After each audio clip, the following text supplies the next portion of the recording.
ಹಾಂ ಇವತ್ತು ನಿಮ್ಮೆಲ್ಲರಿಗೂ ಗೊತ್ತಿದೆ ಅಂತಾರಾಷ್ಟ್ರೀಯ ಪ್ರಜಾಪ್ರಭುತ್ವ ದಿನ. ಇದನ್ನು ಹಿಂದೆ ಎಲ್ಲೋ ಒಂದು ಕಡೆ ಘೋಷಣೆ ಮಾಡೋದು ಅಥವಾ ಆಚರಣೆ ಮಾಡ್ತಕ್ಕಂಥದ್ದು ನಡೆದಿದ್ರು ಈ ರೀತಿ ಸರ್ಕಾರದ ಕಾರ್ಯಕ್ರಮವಾಗಿ ಪರಿವರ್ತನೆ ಆಗಿರಲಿಲ್ಲ.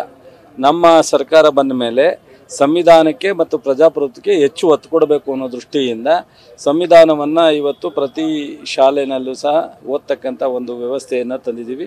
ಇವತ್ತು ಇಡೀ ರಾಜ್ಯದಲ್ಲಿ ಬೀದರಿಂದ ಚಾಮರಾಜನಗರದವರೆಗೂ ಮಾನವ ಸರಪಳಿ ಮಾಡೋದ್ರ ಮೂಲಕ ಈ ಪ್ರಜಾಪ್ರಭುತ್ವದ ಬಗ್ಗೆ ಅರಿವನ್ನು ಮೂಡಿಸ್ತಕ್ಕಂಥದ್ದು. ಯಾಕೆ ಅಂತಂದರೆ ಈಗ ಜನಪ್ರತಿನಿಧಿಗಳನ್ನ ಆಯ್ಕೆ ಮಾಡ್ತಕ್ಕಂಥ ಶಕ್ತಿ ಇರ್ತಕ್ಕಂಥದ್ದು, ಅವಕಾಶ ಇರ್ತಕ್ಕಂಥದ್ದು ಎಲ್ಲವೂ ಸಹ ಜನರಿಗೇನೆ. ಆದರೆ ಆದಮೇಲೆ ನಾವು ಇಂಥವ್ರನ್ನ ಆಯ್ಕೆ ಮಾಡಬಾರ್ದು, ಈ ಸರ್ಕಾರ ಸರಿ ಇಲ್ಲ, MLA ಸರಿ ಇಲ್ಲ, ಮಂತ್ರಿ ಸರಿ ಇಲ್ಲ ಅಂತ. ಆದರೆ ಆಯ್ಕೆ ಮಾಡ್ತಕ್ಕಂಥವರು ತೀರ್ಮಾನ ಅಂತಿಮ ಆದ್ದರಿಂದ ಆಮೇಲೆ 5 ವರ್ಷಕ್ಕೆ ಒಂದು ಬಾರಿ ಕೊಟ್ಟಿರೋದ್ರಿಂದ ಈಗ ಅಧಿಕಾರಿಗಳಿಗೆ ಒಂದು ಸಲ ಸೇರಿದ್ರೆ ಅವರು 30 ವರ್ಷ 58 ವರ್ಷವರೆಗೂ ಸರ್ವಿಸ್ ಇರ್ತಾರೆ. ಯಾಕೆ ಜನಪ್ರತಿನಿಧಿಗಳನ್ನ ಅಷ್ಟು ಮಾಡ್ಬೋದಾಯ್ತಲ್ಲ ಸಂವಿಧಾನದಲ್ಲಿ?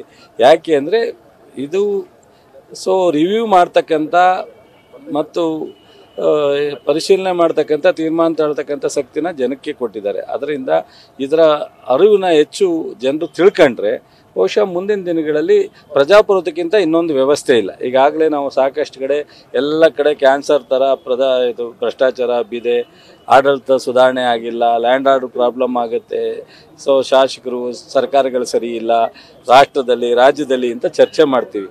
ಇದೆಲ್ಲ ಸರಿಪಡಿಸೋದಕ್ಕೆ ಮತ್ತೆ ಜನನೇ ಸಹ ಯೋಚನೆ ಮಾಡಬೇಕಾಗಿದೆ.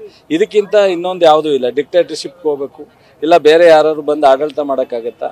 ಅದರಿಂದ ಈ ಒಂದು ಪ್ರಜಾಪ್ರಭುತ್ವದ ದಿನವನ್ನು ನಾವು ಸೆಪ್ಟೆಂಬರ್ 15ರಂದು ಆಚರಣೆ ಮಾಡೋದ್ರ ಜೊತೆಗೆ ಎಲ್ರಿಗೂ ಹೆಚ್ಚಿನ ತಿಳುವಳಿಕೆಯನ್ನು ಕೊಡಬೇಕು.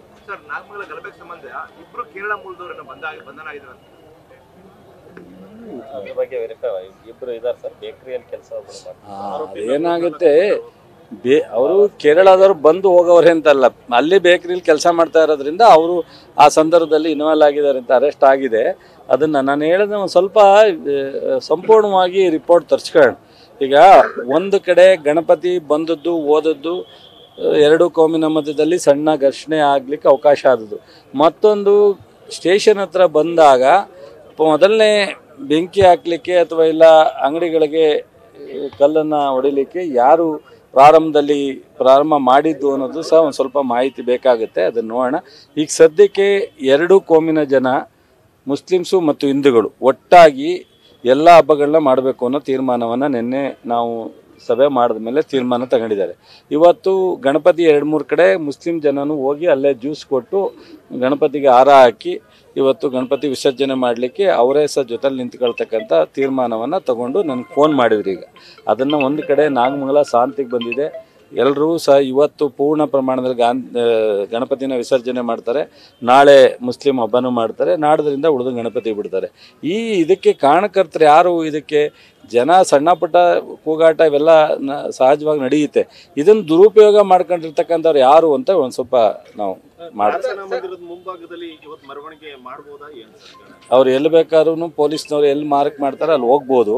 ಬಟ್ ಆದರೆ ಎಲ್ಲೂ ಸಹ ಯಾರಿಗೂ ಸಹ ಅಲ್ಟ ಆಗದಂಗೆ ನಡ್ಕೋಬೇಕು. ಪ್ರಾರ್ಥನಾ ಮಂದಿರದ ಮುಂದೆಲ್ಲೇ ನಿಂತ್ಕೊಂಡು ಹೆಚ್ಚೊತ್ತು ಕೂಗೋದು ಅದೆಲ್ಲ ಮಾಡಬಾರ್ದು ಅಂತ ಹೇಳಿದ್ದೀವಿ.